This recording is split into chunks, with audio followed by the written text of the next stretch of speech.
નમસ્કાર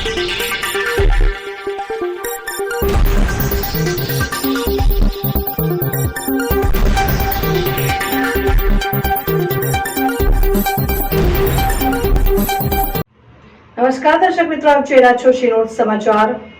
ડભોઈ ગોવિંદ પાર્ક નજીક આવેલ શિનોર જવાના મુખ્ય માર્ગની બાજુમાં આવેલ વરસાદી કાંસમાં બકરીનું બચ્ચું પડી જતા દોડધામ મચી।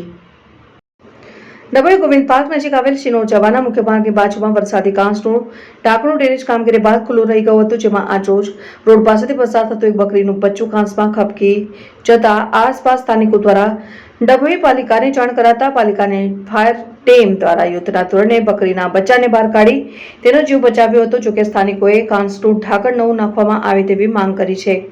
ડભોઈ શિનોર રોડ પર આવેલ ગોવિંદ પાર્ક પાસે મુખ્ય માર્ગની બાજુમાં જ હાલ પાલિકા દ્વારા નવીન ડ્રેનેજ લાઇન નાખ્યા બાદ છેલ્લા એક સપ્તાહથી ઉપરના સમયથી વરસાદી કાંસનું ઢાંકણું સ્ટોકમાં ન હોવાને કારણે બદલવાનું બાકી રહી ગયું છે। તે કાંસનું ઢાંકણું ખુલ્લું રહી જતા એક નાનું બકરીનું બચ્ચું જે રોડ પરથી પસાર થઈ રહ્યું હતું કાંસમાં ખાબકી જતા આસપાસના રહીશો દ્વારા ડભોઈ નગરપાલિકાને જાણ કરીને બકરીના બચ્ચાને યુદ્ધના ધોરણે પાલિકા ફાયર ટીમના યુવકો દ્વારા બહાર કાઢી લેવામાં આવ્યું। સ્થાનિક કોર્પોરેટરને રજૂઆત કરતા ઢાંકણું નાખવા માટે પણ પાલિકા દ્વારા કાર્યવાહી હાથ ધરી છે। આગામી સમયમાં કોઈ મોટી હોનારત ન થાય, અન્ય કોઈ ખાબકે નહીં તે માટે પાલિકા દ્વારા કાંસનું ઢાંકણું તાત્કાલિક અસરથી બદલવા કાર્યવાહી હાથ ધરાઈ હતી। રિપોર્ટર મિત માછી, શિનોર સમાચાર ન્યૂઝ, ડભોઈ।